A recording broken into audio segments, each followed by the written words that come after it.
Now, the war for the push to a war with Iran is far from over.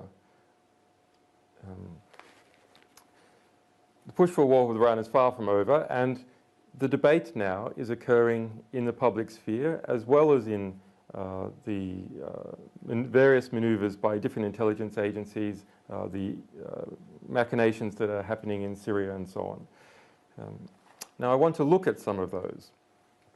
Our cables revealed, for example, that this country, the United Kingdom, engaged in a conspiracy to kill off Press TV, the Iranian state TV station, the Iranian equivalent to the BBC, from being able to broadcast into the United Kingdom. They cut off its satellite feed, which is one of the Sky satellites to this country, the death penalty, effectively, for a national broadcaster. What does that mean? Well, it means that the Iranian government can't get out its view.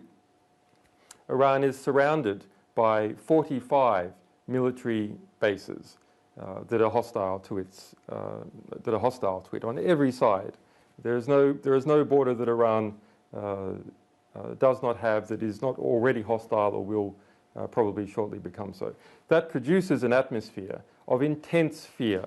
It produces an atmosphere where they think that there is a war. And as a result, we all know that Great Britain in World War I imprisoned Bertrand Russell, for example, and in World War II there were similar abuses. The Iran fears means that the sort of human rights abuses that we claim about, the human rights abuses that are correctly looked into in Iran, have very little chance of resolution because the leadership of that country is so terrified about being invaded. Now, I want to draw this back to something that is personal to us and personal to WikiLeaks. The internet has become the most important device for revealing the truth, at least since the beginning of the printing press. It has become the #1 antidote to TV. Democracies are always lied into war. The Iraq War was a result of lies. The increase in involvement in the United States in Vietnam was a result of the Gulf of Tonkin incident, another lie. It's not just lies by intelligence analysts, it's lies by the big media machine. And what is in the big media machine? Well, it's the various institutions that get too comfortable and too close to the table of power, the very table that they are meant to be reporting on and policing and getting into the historic record. When Tom spoke about process and removing political bias from analysts, there is also cultural bias. What is the cultural wind and is culturally accepted? That also flows into analysts. Now, producing cultural bias is something that we must watch more closely. It's not just about what facts are reported on the BBC News. Those are important. But there are mechanisms of propaganda which go under the surface. They're not direct factual claims, and those are things like Hollywood movies. Now, I've seen this directly when we looked at intelligence reports at a low level coming out from Iraq in 2003, reporting what was happening there with the Badr Corps or Sikri or Iranian influence. The full package of cultural bias that exists in the United States for people who are not properly educated in assessing what they're understanding came with them. Eventually, those reports and analysts did learn more about what was happening. And by the middle of 2003 were, in fact, sometimes passing up true reports of what was happening, that there is going to be a sectarian crisis in this country. That was known by Marines G2 intelligence, for instance, halfway through 2003. Completely denied by the political leadership. So it's not enough to produce accurate reporting because if political leadership won't let it out, what are you going to do? No, analysts must be responsible not to political leadership. Analysts must be responsible to the public and they must be responsible to the historical record. Now, we have something here which is a recent acquisition of WikiLeaks, although we've been following the matter for some time. And this is the script to a tens of millions of dollar budget DreamWorks movie. What is it about? It is about us, nominally. It is about WikiLeaks, the organisation. It is a mass propaganda attack against WikiLeaks, the organisation, and the character of my staff and our activities and so on. But it is not just an attack against us. It is an attack against Iran. It fans the flames to start a war with Iran. And it's coming out in November. It's being filmed now. Benedict Cumberbatch is playing me. This movie has British involvement, and people in Britain should be concerned about it. How does it open? Well, and this has not been previously disclosed before, the opening scene is in a military complex in Tehran. The camera comes in, closes up on a file, and it is a design for a nuclear bomb marked with nuclear symbols. There's notes and whispers all around, and they're in Farsi, they're in Persian. There's an older scientist speaking. A high-speed camera will measure the explosive charge we've designed to trigger the chain reaction. It is then revealed by the camera 4 scientists in white coats walking in a windowless corridor. The youngest, Simsana, remember that name, Simsana, writes on the file, "The dimensions of the payload are consistent with a Shabab missile." Okay, that's the opening scene. Iran is working on an atomic weapon. The opening scene of a film about WikiLeaks. How does this have anything to do with us? Well, we'll come to it. The next scene concerning Iran is in Cairo, where that Iranian nuclear scientist is meeting a US CIA agent, Kate. Close up again on the handwritten diagram of a nuclear bomb, the same diagram as we saw in the opening. And Saman says, "I copied it from memory." I copied it from memory. They're testing the explosive in the next 6 months. Now remember what Tom's National Intelligence Estimate found. Iran did not have a nuclear program. All 16 US intelligence agencies feeding into that report said that was the case with high confidence and is being reconfirmed every year since that point.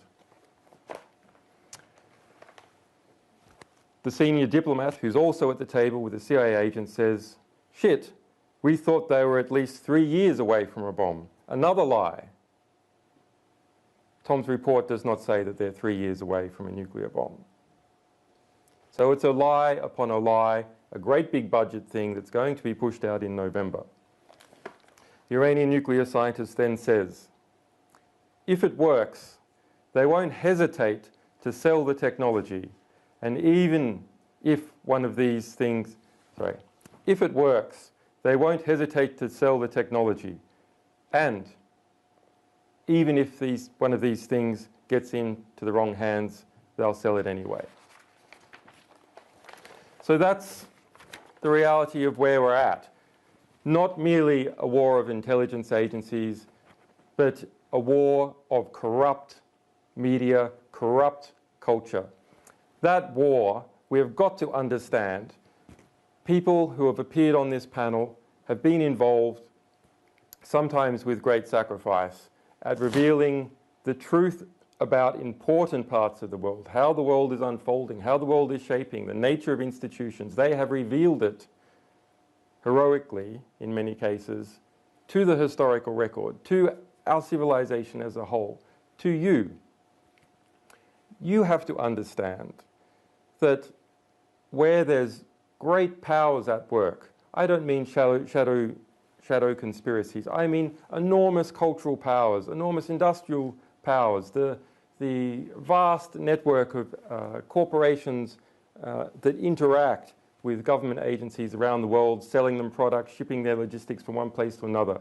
The National Security Agency, for example, now has approximately 70% of its expenditure pass through Northrop Grumman, Lockheed Martin, etc.